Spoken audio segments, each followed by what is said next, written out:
साहब जी, मेरे सभी भाइयों बहनों बेटा बेटी माता पिता को भगवती की सत साहब जी। तो आज हम सुनते हैं संत रामपाल जी महाराज की सत्संग में अमृतवाणी में अमृत सत्संग सुनेंगे। और जब भी हमारे पास टाइम हो हमने गुरु परमात्मा जी के सत्संग सुनते रहना। तो सुनते हैं सभी भाई बहन बेटा बेटी माता पिता मिलजुल करके सत्संग संत रामपाल जी महाराज की सत साहब जी। हाँ, विष्णु महेश भी सुखी नहीं। अब उधर से जब भगवान शंकर को पता लगा कि काल के हाथ में बुद्धि, उसने बुद्धि ऑन कर दी शंकर भगवान की, दिव्य दृष्टि से देखा और अपनी पत्नी से पूछा कि तू क्या सीता रूप बनाकर गई थी तू? तो उसने मना कर दिया कि नहीं, मैं नहीं गई भगवान, मैं नहीं गई। कि झूठ बोलती है तू झूठ बोलती है। इस बात से वो झिझक गई और चुप हो जाना है उसका स्वीकृति मानी गई कि सचमुच इसने गलती की है। तो भगवान शंकर ने पार्वती जी से अपनी पत्नी के रूप में उससे व्यवहार करना बंद कर दिया, बातें करना भी बंद कर दी। एक तरफ मौन साध कर बैठा रहते थे, बहुत ही कम बोलने लगे और कहने लगा कि मैंने आपको एक वफादार माना था, आपके ऊपर मैं वो विश्वास करता था कि मेरी धर्मपत्नी कभी मेरे को डिसीव नहीं करेगी, धोखा नहीं दे सकती। और जब आप मुझे धोखा दे सकते हो तो फिर बाकी संसार से मुझे क्या लिंक रहा, क्या विश्वास रहा।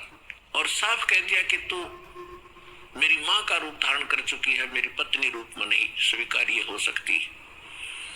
जैसे श्री ब्रह्मा जी सबसे बड़े, विष्णु जी सेकंड नंबर के, शंकर भगवान तीसरे नंबर के। तो बड़े भाई की पत्नी माँ के तुल्य मानी जाती है।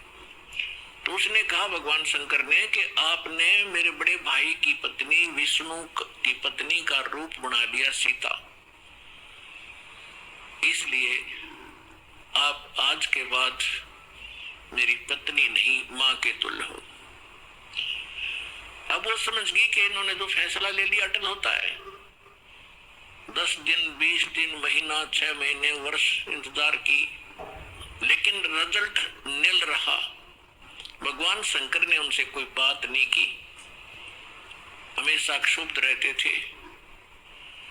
तो पार्वती, अब माँ लड़की को क्या होता है, जब ससुराल के अंदर दुख होता है तो अपने पीहर को जाने की सोचती है, उसका तीसरा विकल्प नहीं होता। तो पार्वती ने सोचा कुछ दिन अपने घर चली जाती हूँ, इनका दिमाग ठीक हो जाएगा। ये सोचकर पार्वती अपने पिता दक्ष के घर पे आ गई। और राजा दक्ष ने उस समय एक यज्ञ कर रखा था और एक नियम है ब्राह्मणों ने बना रखा था, ऋषियों ने, कि जब भी कोई यज्ञ करे तो अपनी सभी बेटियों को, संबंधियों को और उनके पतियों को, दामादों को आमंत्रित किया जाए और प्रतिदिन उनको आदर के साथ उनको प्रतिदिन दक्षिणा दी जाए जैसे ब्राह्मणों को देते हैं।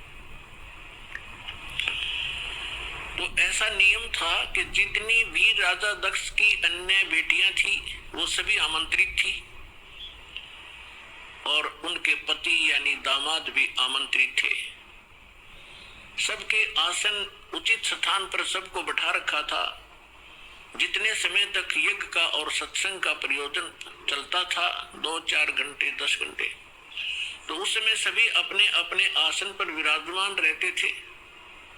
और किसी भी कारण से कोई लड़की का पति नहीं आ सका तो उसका आसन लगाया जाता था, खाली छोड़ा जाता था और सबको जो भी दक्षिणा दी जाती थी उसका भी उसके ऊपर भाग प्रतिदिन रखा जाता था आसन पर। तो जो ही पार्वती जी उस अपने घर पे पहुंची, पता चला कि पिताजी ने यज्ञ कर रखा है और ये यज्ञ 2-3 दिन से चल रहा है।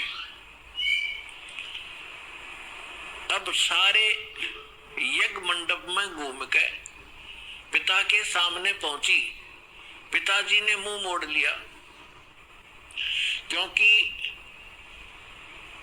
पार्वती जी ने राजा दक्ष के मर्जी के विरुद्ध भगवान शंकर से विवाह किया था, जिस कारण से पिता अक्षुब्ध था। जब पिताजी ने ठीक से बात नहीं की, ये भी नहीं कहा कि आगे बेटी, तो पार्वती महादुखी हुई, अपनी माँ के पास घर पे पहुंची। बेटी माँ को ही उलाने दिया करती है, माँ के सामने अपना दुख रोया करती है। अपनी माँ के सामने जाकर कहा कि माँ, तुमने ऐसा भेदभाव हमारे साथ क्यों किया? आपने सभी अन्य मेरी बहनों के पति भी बुला रखे हैं, बहनों को भी आमंत्रित किया है, आपने हमें ना बुलाया ना आमंत्रित किया। और जिन बहनों के पति नहीं आए उनका आसन लगा रखा है, उनका भाग सबको दिया जा रहा है। आपने न तो अपने दामाद का आसन लगवा रखा है, ना ही उनको आमंत्रित किया है और ना मुझे आमंत्रित किया। अब माँ ने कहा कि बेटी, ना तो आप मेरी बात मानती, ना तेरा पिता मानता, तू जाने तेरा बाप जाने, उनसे बात कर। अपनी मर्जी से तूने विवाह किया, जिस कारण से वो दुखी है तेरे से। वो फिर अपने पिता के पास गई और दक्ष से कहा कि पिताजी, आपने न तो हमें आमंत्रित किया और न ही आपने अपने दामाद को बुलाया, ना उनका कोई भाग आसन आपने लगा रखा है, ना उनका हिस्सा निकाल रहे हो। तब दक्ष ने कहा कि तू आई किस लिए यहाँ पर? तेरे को किसने आमंत्रित किया था? अपनी मर्जी से विवाह किया था, रहे उसके साथ, उस जंगली के साथ रहे। ऐसी बहुत सी बातें बकवास की। तो पार्वती ने देखा कि भगवान शिव अब मुझे स्वीकार करेगा नहीं, घर में मेरा सत्कार नहीं। उसी समय एक हवन कुंड बना रखा था, उसमें अच्छे घेर कर एक क्विंटल लकड़ और घेरे थे, चारों तरफ से डाल रहे थे वह ब्राह्मण ऋषि। घी पूरा बकड़ बड़ा था, पूरी लो लकड़े थी उसमें। तो पार्वती जी यानी दक्ष की बेटी उस हवन कुंड में छलांग लगाएगी, आज तुम दा कर लिया। यज्ञ खंड हुआ, जल्दी से उस लड़की को निकाला गया। तब तक उसका मांस जल चुका था, मर चुकी थी, अस्थि शेष रह गई थी, हार्ड शेष थे। लंबी कथा है, हम जिस उद्देश्य से कथा सुना रहे हैं उसी को लेंगे। भगवान शंकर को पता चला, अपने सभी अनुचरों को साथ लेकर वहां पहुंचे। उससे पहले उन्होंने भैरव को भेजा, उसने आकर के वहां, बहुत सी लंबी कहानी है। भगवान विष्णु भी विद्वान थे उस यज्ञ में, भगवान ब्रह्मा जी भी विद्वान थे। जब उनको पता चला कि भगवान शंकर अपनी सेना के साथ आ रहे हैं, तब ब्रह्मा जी तो पहले भाग गए, विष्णु जी भागने लगे। तब शंकर दक्ष ने कहा कि भगवान, मैंने आपकी ही सुरक्षा में ये यज्ञ किया था, आप भी मुझे आपत्ति में छोड़ कर जा रहे हो। तो भगवान विष्णु फिर रुक गए थे, उन्होंने लड़ाई की। लड़ाई में फिर वो काफी परास्त हुए, शतब्द हो गए, फिर भाग गए हुए वहां से छोड़कर। ये पुराण में वर्णन है, शिव पुराण में। कहने का भाव ये है कि भगवान शिव ने आकर के राजा दक्ष की गर्दन काट दी। अन्य के कहने से फिर उनको दोबारा जीवित किया गया, जैसे कोई बकरा लाकर उसके मुख पर लगा दिए। प्राण की कथा आपने खूब सुन रखी। हम इस विषय पर आएंगे अपनात्मा, जैसे यहाँ फिर एक शंका उत्पन्न हो जाएगी आपको कि भगवान शिव ने राजा दक्ष को जीवित कर दिया और बकरे की गर्दन लगा दी, तो भगवान शंकर में भी तो शक्ति है। पुण्यात्माओं, जैसे धर्मदास जी ने एक बार आदरणीय धर्मदास साहिब जी ने भगवान कबीर परमेश्वर जी से यही प्रश्न किया था कि हे परमात्मा, आप कह रहे हो कि राम और श्री कृष्ण ये समर्थ भगवान नहीं है। यानी विष्णु और शंकर और ब्रह्मा जी, विष्णु जी के अवतार श्री कृष्ण जी आए हुए थे। उन्होंने राजा मोर ध्वज के घर पर एक लीला की थी, जाकर दो साधु रूप बना के।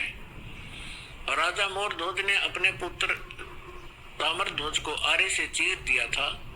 भगवान श्री कृष्ण जी ने उसको जीवित कर दिया था। आप ये कह रहे हो कि सक्षम नहीं है, ये बात मेरे गले उतरती नहीं। तो परमात्मा ने उदाहरण दिया था कि पुत्र बात सुन, यहाँ तो मोर ध्वज के पुत्र ताम्र ध्वज को श्री कृष्ण जी ने जीवित कर दिया आरे से दो फाड़ कर होने के उपरांत, और उसका सगा भांजा सुभद्रा पुत्र अभिमन्यु महाभारत के युद्ध में मारा गया था। पांडवों का कुल नाश हो रहा था, हाहाकार मची थी। श्री कृष्ण रो रहा था, उसकी बहन रो रही थी, पांचों पांडव टक्कर मार रहे थे। उस समय अभिमन्यु को जीवित नहीं किया उसने।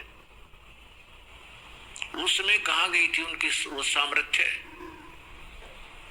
तब धर्मदास जी ने कहा था, भगवान इसका उत्तर भी आप ही दे सकते हो। हम तो बस इतने बच्चों जैसे प्रश्न है हमारे, बच्चों जैसी बुद्धि है हमारी। ये भी बात सही है आपकी कि वहां क्यों ना जीवित किया उसको।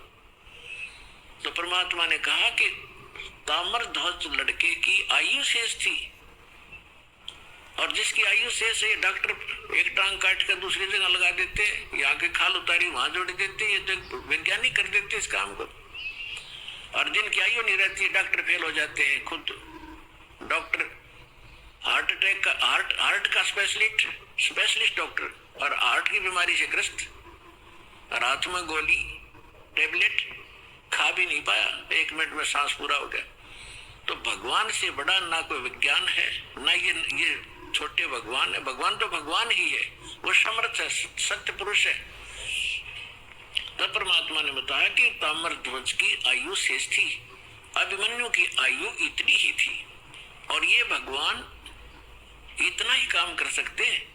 आयु शेष थी तो उसकी राजा दक्ष को दूसरे गर्दन जोड़ दी, चल भाई, लेकिन ये सक्षम नहीं है। अब आगे देखना क्या होता है कि भगवान शंकर ने पार्वती जी की अस्थियां उठा ली और 10,000 वर्ष तक उसको सीने से लगा के पार्वती पार्वती दक्ष माया दक्ष पुत्री करते करते पागलों की तरह भटकता रहा। अपने आत्मा अब ये हम भगवान ब्रह्मा, भगवान विष्णु, भगवान शिव जी को सुखी माने, ये सुखी है, ये सुखी व्यक्ति के लक्षण है। 10,000 वर्ष तक पागलों की तरह खाना ना पीना ना, हाय पार्वती, हाय दक्ष माया, हाय दक्ष की पुत्री। तो हमारे पास ज्ञान का टोटा था, जिस कारण से हमने प्रत्येक को भगवान और समर्थ मान लिया। देखो ऐसा नहीं कह रहा दास, ना मेरे भगवान ने कहा कि ब्रह्मा विष्णु महेश बिल्कुल यूजलेस है। ये जितने सक्षम हैं, जितनी इनकी सामर्थ्य है, उतना बताया है। जैसे एक स्टेट का, प्रांत का मंत्री होता है, और उस मंत्री को, प्रांत के मंत्री को कोई प्रधानमंत्री मान रहा है, तो वो भूल है उसकी। तो परमेश्वर ने और परमेश्वर से प्राप्त ज्ञान से इस दास ने ये इतनी भूल मिटाई है कि जिसको आप समर्थ शक्ति मान रहे थे, श्री ब्रह्मा, श्री विष्णु, श्री शिव जी, दुर्गा आदि को, ये समर्थ नहीं है। ये केवल 21 ब्रह्मांड के अंदर एक ब्रह्मांड, 21 ब्रह्मांड इस काल के, इसमें 21 प्रांत समझ लो। एक प्रांत में ये एक विभाग के मंत्री है। रजोगुण विभाग के ब्रह्मा जी, सतोगुण विभाग के विष्णु जी, तमोगुण विभाग के शंकर जी, बस इतने मालिक है ये। और ये किसी के संस्कार को कम और अधिक नहीं कर सकते, वर्क डन ही देते हैं, अपना किया कर्म ही प्राप्त कराते हैं। समर्थ परमात्मा, परम अक्षर ब्रह्म, सत्य पुरुष कबीर साहिब जी, ये हमारे प्रारब्ध के अंदर, यानी हमारी किस्मत में लिखी हुई हमारे पाप कर्मों का नाश करके, और पाप कर्मों हमें सुखी कर देते हैं। हमारी मृत्यु होनी हो उसको टाल देते हैं। हमारा और भी कोई आपत्ति होनी है, कोई अक्षति होनी है, उसको भी वो जो पाप कर्म से होनी थी, और पाप कर्म नाश हो गया, उस कर्म से ही तो हानि होनी थी, कर्म परमात्मा ने कैंसिल कर दिया तो सुख हुआ। तो ये केवल समरस परमात्मा ही कर सकते हैं। अब दास आज ये बता रहा था आपको कि परमात्मा ने हमें आकर के ये बताया है कि इस काल के लोक में और आप सुख खोज रहे हो। जिनको आप परमात्मा माना करते थे, थारे भगवान, आपके भगवान सुखी नहीं, कभी सपने में सुख नहीं हुआ उनको।